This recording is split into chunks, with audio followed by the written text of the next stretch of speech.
fees. That's 7.1.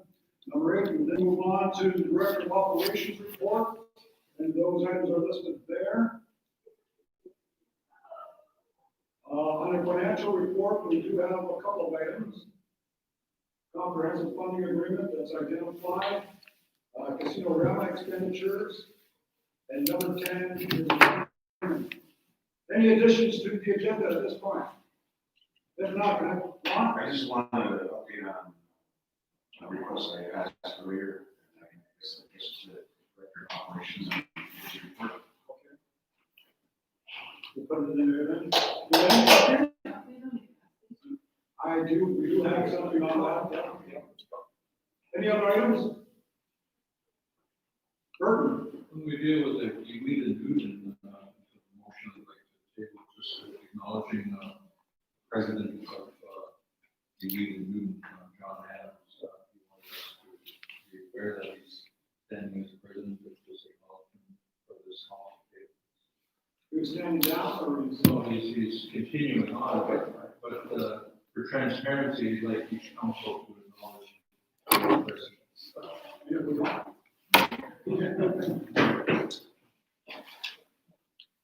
If there are no further additions or clarifications, can I have a mover and second for tonight's agenda? Moved by Keenan, second by Ron. All those in favor? That is carried. Moving on to item number 1. Visitors. Number 1, Muriel Sampson. I will get it. Okay, thank you.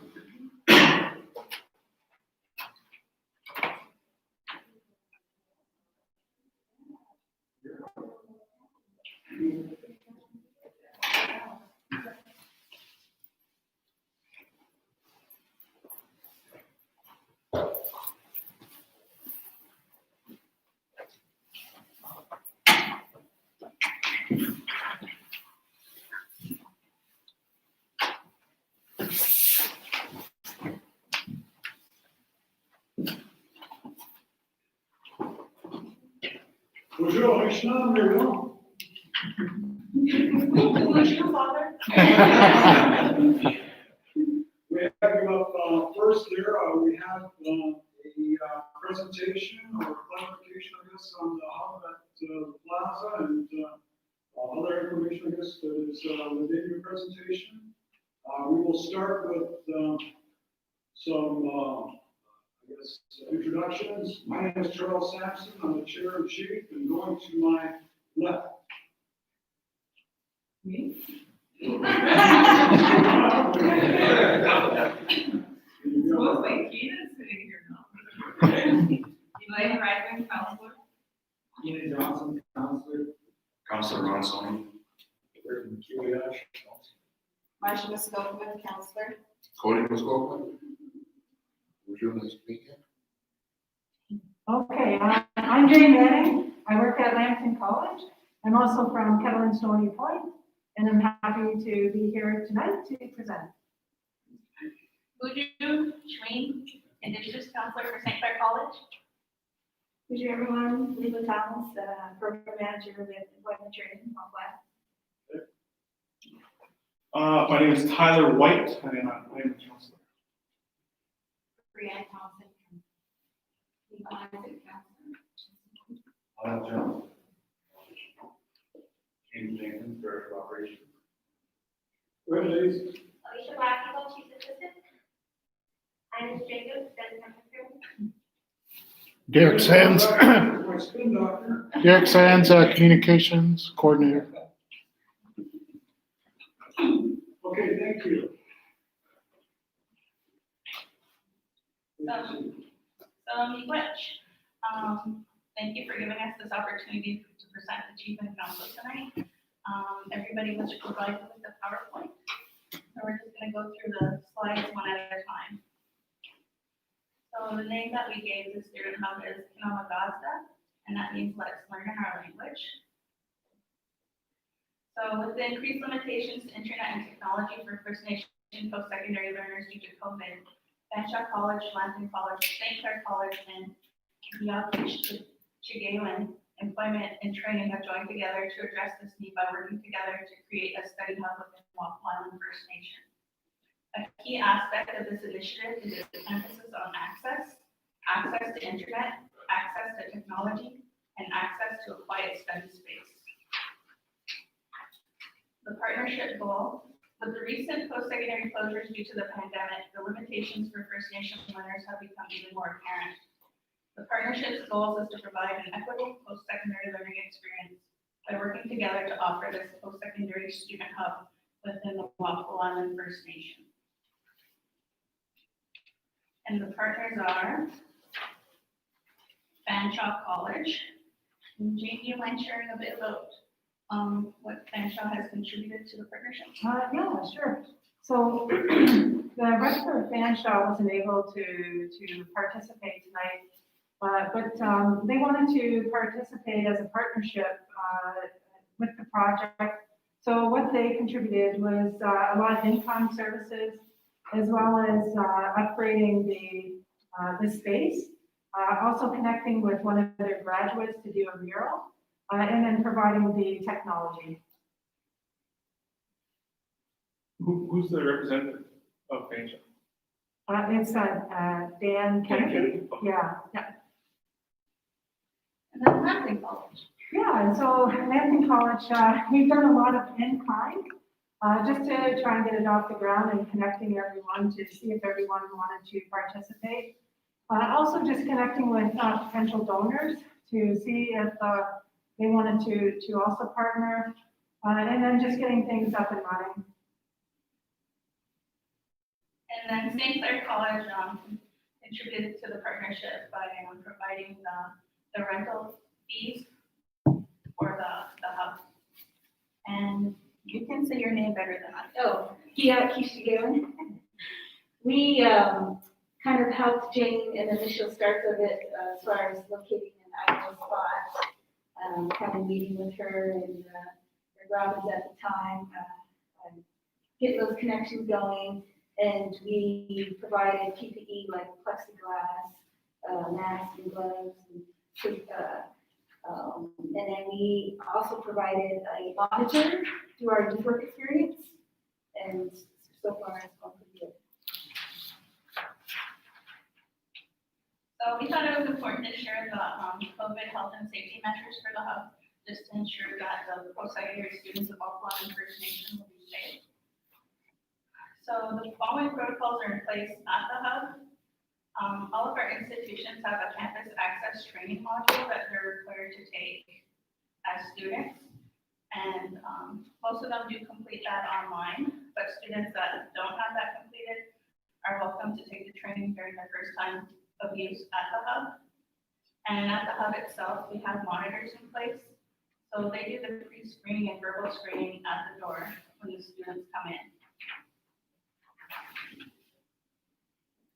They also ensure the sanitization of computer stations after each use, as well as high-touch areas. Students are welcome to bring in their own laptops and headphones, but these items must be sanitized. And in adherence to COVID regulations, the workstations are currently limited to 5. Masks must be worn at all times, and the maximum occupancy of the hub is 8. So if you scroll to on-site, that's a picture of the exterior of the unit. So we're located in Unit 3 of the Thunderbird Plaza, right beside the pit stop.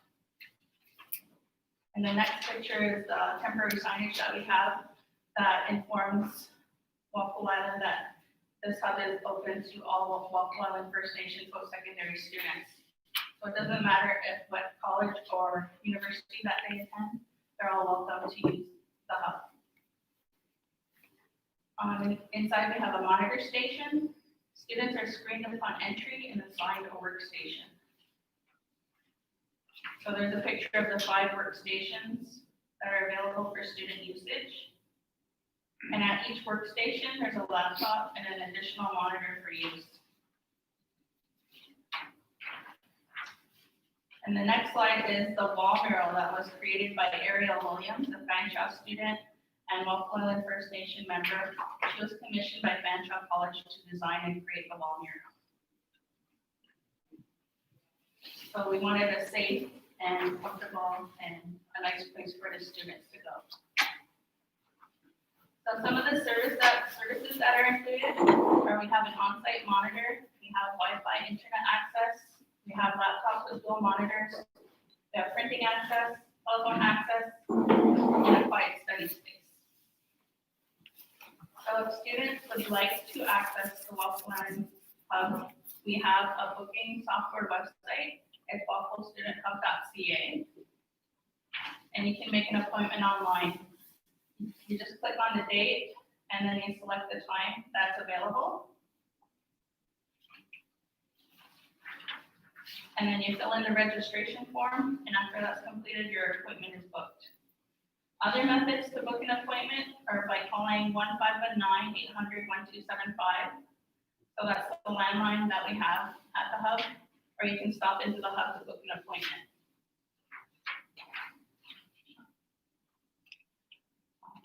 So do we have extended hours? Yeah. So our hours of operation are Monday to Friday, 8:30 a.m. to 6:30 p.m. with, when do weekends start? I think it started already, so Sundays for 4 hours. I'm just not sure if it's 12 to 4 or if it's 10 to 2. So we will have hours coming this Sunday. And any questions for us? You'd be welcome to answer them. There's no accommodation for, weekend hours, I guess? Sunday, Okay, Sunday hours to still be determined. Sunday, okay. There'll be 4 hours on Sunday. We figured that Not everybody, Saturday. no, we figured everybody would be busy on Saturdays, like doing their shopping or whatever they do. And Sundays usually is when the students take the time to like go back to their studies. But that's always open to be like changed based on the students' needs. How's the Wi-Fi connectivity? Well, we haven't had maximum capacity yet, so we're not sure the maximum capacity, but right now it's okay. Elaine and Tyler? Do you have someone employed there manning the stations to take the temperatures and everything? So there's somebody there working? Yeah, through our youth work experience, we have Hunter Keeler. Yeah, that he's there, and then he takes his hourly lunch, and then we send our screener from home and community care to cover his break, so that there's consistency with the operation hours, so we don't have to close during lunch. And they do all the Work on screening. weekends? No, Jane provides through her Yeah, Lambton, they provide. for the extended hours. Yeah, she started, I think it was last week. Her name's Stacy Peters. So she works for extended hours, 4:30 to 6:30, and then 4 hours during the weekend. But she also picks up hours if Hunter's not available, so she can pick up those hours as well. Okay, Tyler? How many students do you have utilizing the area right now? So the numbers are minimal right now, because we haven't done formal promotions at this point. We opened as a soft opening because we wanted to really iron out any of the health and safety protocols and ensure that we have those all in place. However, we do have more people starting to ask about it because we've sent out emails now. So we're okay to promote this? Yep, absolutely. And another component is that we have been fortunate to have some donations that Jamie shared. Yeah, so we had a partnership with one of the companies, Shell, regarding access for Indigenous students at Lambton College. Now, this was prior to COVID, so we had those monies that were in place, but because of COVID, we couldn't utilize those dollars in the same way that we had anticipated. So we asked if they would consider redirecting those dollars over to this project. So they've indicated that they would pay for all new furnishings and higher level industrial furnishings, so the chairs, the desks, and the partitions, to ensure that there's really identifiable separated spaces there. And they're gonna be leaving the furniture as a donation after. Yeah, so it's something that we discussed right at the beginning. Anything that we bring into the project will stay, with the exception to the laptops, because that was there was a real supply and demand issues for technology at the beginning of COVID.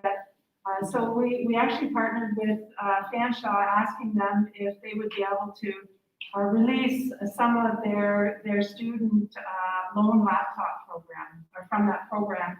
So they're able to loan that for a short term. But we're hoping to, if we've kind of kicked around some informal discussions about continuing the project after COVID and what that potentially might look like. We've also had some informal conversations about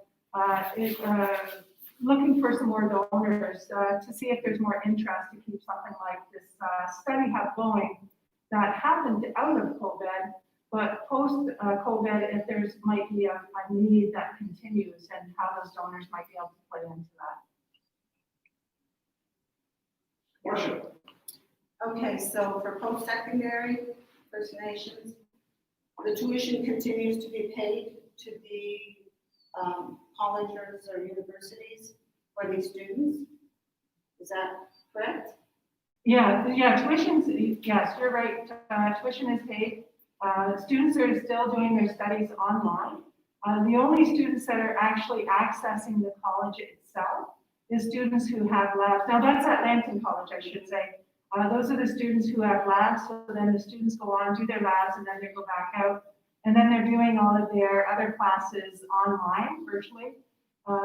So if you think about a nursing program or a chemical production program, there's going to be a heavy lab component to that. But if you're thinking about a business program or a liberal studies program, those are types of programs that you can do online without the labs, so they don't have to access the college.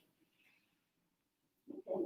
Has the post-secondary program been a part of this, or been helping in any way with any kind of technology or devices that students may require? Oh, are you talking funders? Yes. Oh, no, but what we hope to do is work with funders for getting the word out. Leah is also, I think Leah would be classified as in that funding position if students are in the certificate programs, like one-year welding or anything like that. Leah is certainly a partner by paying for the students to monitor the full-time hours there.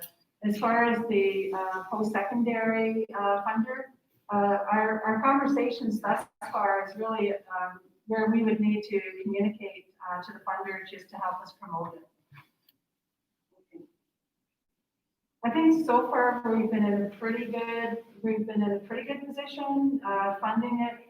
I know from our respective situation at Lambton College, we have dollars in our budget that we wanted to redirect to a project, and this project was a good place to redirect that. I should say also, we are working with Fanshawe College with a hub over in Kettle Point as well.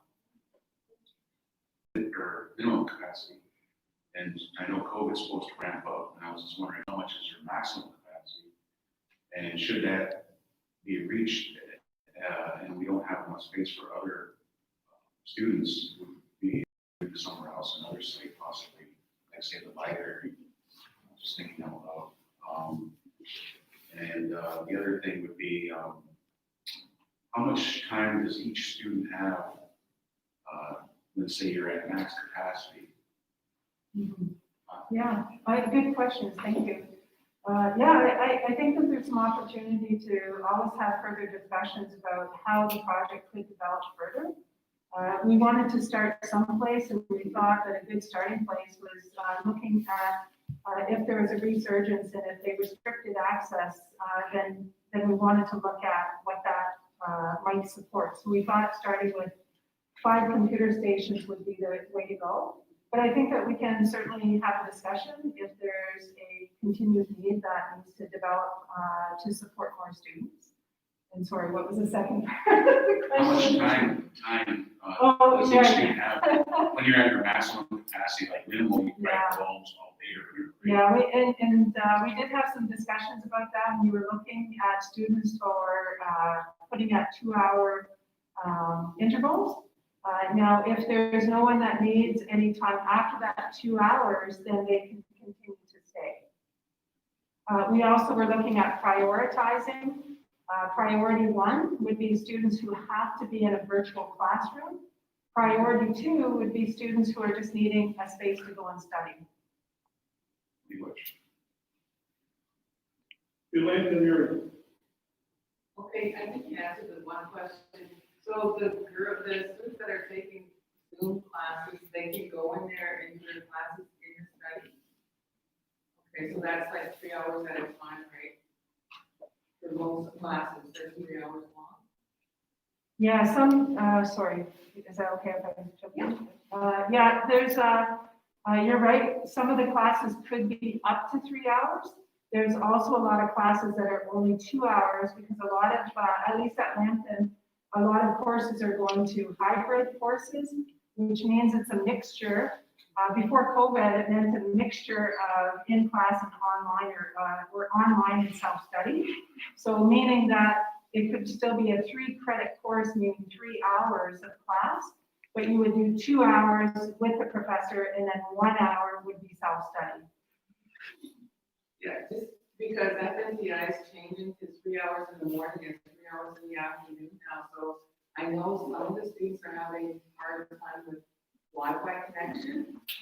So a lot of them are going into town, but if they have this study hub that they can go to, I guess my next question would have been, how are you promoting it so the community knows this?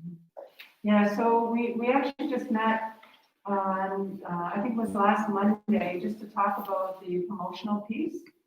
And so with that discussion, there was some mention about Facebook flyers, and I think that there's some flyers here today.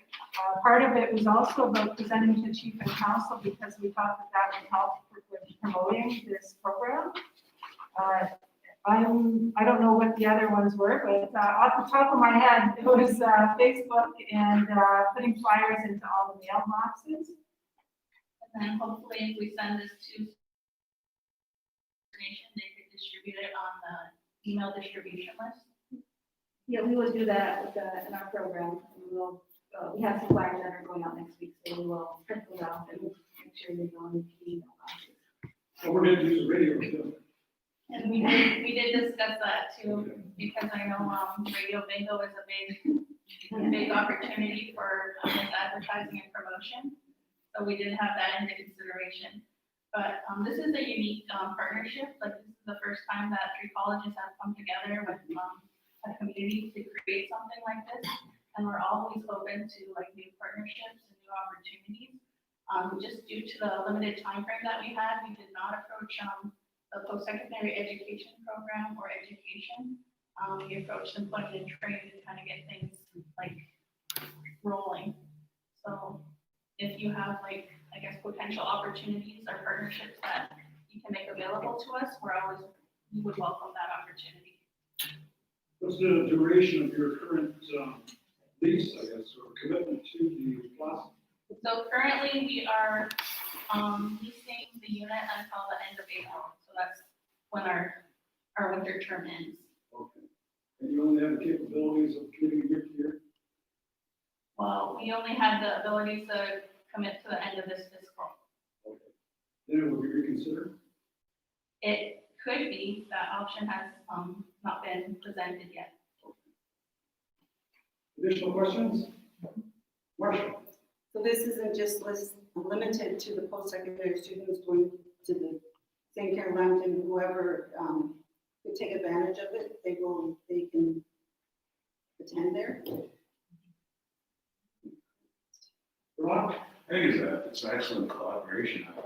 It's about kind of time, to some extent, not taking away many guys or gals. But I think we always talk about like a school of excellence or other things going on around our community, like a satellite college program type here, and doing different things because our membership at large has always had struggles getting into or having housing in urban areas. So I think it's good, and I think most First Nations have that problem, as well as Wi-Fi or internet connectivity. So I think it's good, and COVID in some aspects has helped us, I guess, ramp up something that should have been happening a long time ago. But I think on our end, we should be supporting, and if there's any way we can support through our chief or our council as letters and lobbying either government officials or either schools, I think we should be doing that. Which, Is this a pilot project that reflects the new realities? Well, it's absolutely in response. It's in response to COVID.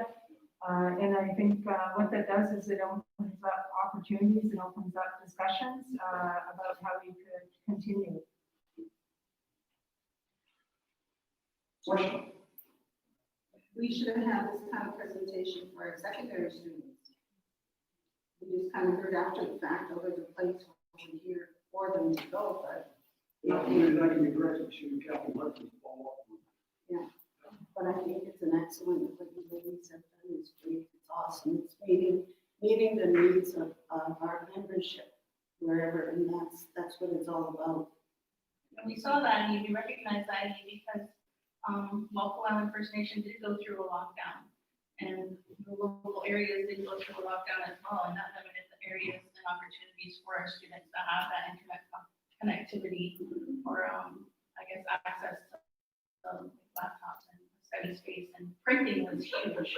A lot of the students still have to do a lot of printing, and they don't necessarily have that ability at home. So that's another thing that we offer to them, because anybody that's in the health sciences, they're always printing off like tons of slides, tons of information. So we wanted to make sure that we could help as much as we could. Last question, Elaine? It's not a question, just a comment. On behalf of our community, I'd like to say thank you to McGuire for the partnership that we see. And I think we need to see more partnerships in our community. I like the example that you have been setting. Correct? We extend that thanks on behalf of the chief and council there, and as suggested, if there's anything that we can do, I guess, to help your cause and to help adjust to the new realities, then reach out and we'll respond in kind. Thank you very much. Two questions. We'll be leaving this year for anyone that would like to take one as well. Do you have a mover and seconder to acknowledge the presentation? Moved by Elaine, seconded by Ron. All those in favor? That is carried. Thank you. Hey. Tell Dan we said thank you. Nice to see you, Jane. Moving on to our next visitor, point 2, Alyssa Sands.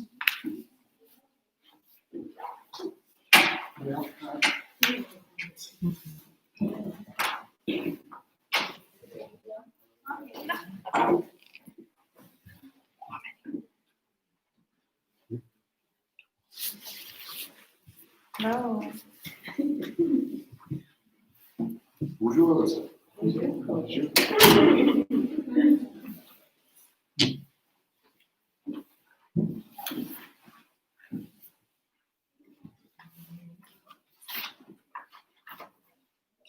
Alyssa, welcome to Chief of Council there. We're prepared to listen to your update on the status of your application and the status of your project. And we'll also open up for a short while to question and answers on it. And I turn it over to you. Yeah, well, wish you everyone, thank you for making time to see me and allowing me to share my idea with you all. Very excited to be here, and I'm grateful for Chief and Council's support with my venture this far, as I believe now is the time for our youth to return to the lake. I don't want to take up too much of your time, however, I do hope to illustrate the need and importance of implementing my project within Walpole Island First Nation. As you're aware, I have developed a mental health focused, land-based program for children and youth. While I was in college for child and youth care, we were forced to examine ourselves on many levels to ensure that the children and youth we would eventually be of service to would receive the best care we individually can provide. One recurring theme for myself is that, yes, I have lived on reserve my whole life, but I felt no real connection to my culture and heritage. My father is a residential school survivor, having been taken from his family at age 11. And my mother is the daughter of a residential school survivor as well. Her mother was stolen when she was 5 years old. Both of my parents were raised in Christian homes. I'm forever grateful for the life, values, and faith that my parents gave us, but I've always felt a piece of me is missing. After lots and lots of research on Indigenous children and youth and their mental health, I realized what that missing piece was, and with my son, went out onto Mother Earth. I'm sure you all know that our family suffered a tremendous loss earlier this year. After we lost my sister, Brayden and I were fortunate to have friends see us out on the land. We may not have known it at the time, but we did much of our healing while we were there. On top of that healing, I've seen so many positive changes in my son, which I credit to our time together on the land. He's patient, respectful, helpful, and when we're outside, he's a sponge, soaking up as much as he can learn from the good people we surround ourselves with. My son comes from a single-parent family and lives in a multi-generational home, as many of our children and youth do because of addiction issues. I, along with my mother, teach him what we can, but we're limited in the knowledge we're able to share. We're blessed to have my father, brothers, and many now cousins and friends as positive role models to teach him some of his duties and responsibilities. However, many of the kids in our community are not as fortunate to have male and female role models. My greatest hope for my son as the daughter and granddaughter of residential school survivors is that he inherits their strength and resilience, that he is proud of the blood that runs through his veins. I hope that for all of our kids. I'd like to share with you all a bit of the needs statement from my proposal. Numerous studies have shown that one of the most significant protective factors for Indigenous youth against mental illness and suicide is cultural identity. Developing a strong connection to culture is not only beneficial to the mental well-being of Indigenous youth, it bridges the gap created by colonization and oppression with older generations. Developing and or enhancing the cultural connection with Indigenous youth will not only connect them to their past, it will begin the important work of breaking the cycle and introduce the healing journey of intergenerational trauma. My belief is that targeting a specific age group and educating them on what their roles are traditionally will be both protective and preventative against the continuation of intergenerational trauma when these young people begin to have families of their own. I work with many of our elementary age kids every day at the school and often see devastatingly low self-esteem and kids looking to connect with someone or something. Previously, I was a co-author of Lambton College's first large-scale human sciences research project whose focus was on human trafficking in Lambton County and its 3 reserves. Many of the warning signs can be seen in our youth, and if we don't step up to help guide them now, my biggest fear for them is that they will never know their worth and will be even more vulnerable to the violence and oppression that has plagued our people for too long. In order to provide this service to our children and youth, I'm asking that Chief and Council support me in the following ways to start up. Access to Big Shooters Hunt Club and March South of the Dike as program base, renovations and safety upgrades to the lodge and grounds, continued administrative assistance, proposed startup costs, and collaboration with Chief and Council. As of Friday, I've committed to being a contributor on a research project with IFN Education in Ryerson University, which will commence in spring 2021 if our application is successful. The grant is funded through the Canadian Institute of Health Research and is collecting data on health outcomes of Indigenous communities moving towards more land-based learning as an effect of the pandemic. The team consists of Ryerson faculty from the School of Early Childhood Development, Catherine Underwood, as well as IFN Provincial Education Senior Policy Analyst, Mia Francis and Deborah Terrence, and Rose Lehman, IFN Family Wellbeing Program Policy Advisor. During our first meeting, all 4 women volunteered their time to collect data and conduct an evaluation of my program to provide me with qualitative data and evidence to assist with future funding opportunities. I have met with Clint Jacobs, Summer Garcia, and Montana Riley at the Heritage Center. We have discussed ways we can partner and collaborate on many topics such as invasive species, species at risk, historical teachings, volunteers with the Eco Keepers, and funding opportunities. I'm consulting with the designer to create my brand identity and a plan for promotion. I'm also participating in a business course to better understand the business side of things and write a business plan. I'm aware of the lack of funding in the mental health sector, and I realize this business will rely on grants in its early stages. Currently, I'm at a standstill regarding funding, as many of the applications don't open until January 2021. However, I'm researching and looking into as many opportunities as I can find. Luckily, as an Indigenous woman and entrepreneur in my nation, I don't foresee a shortage of funding opportunities for this program. Currently, I'm employed by Ken O'Neill at Pace Incorporated. Ken has worked within and for our community for more than 20 years and has been unbelievably supportive of me since I did my first placement with him in 2017. We entered into a partnership and Ken has offered to keep me on wages to assist with bringing service to our community. My goal is to be operational by March 2021, a way to honor my sister. I would love for our first teachings to be sugar bush. Something we talked about doing together just before she left us. Congrats again for your time, support, and commitment to our most valuable asset, the children of the President. Your Worship, questions? I guess I'll start. What are some of the key points, I guess, that you require commitment by the council to advance your project? I would like to get into the Hunt Club to start my development and planning.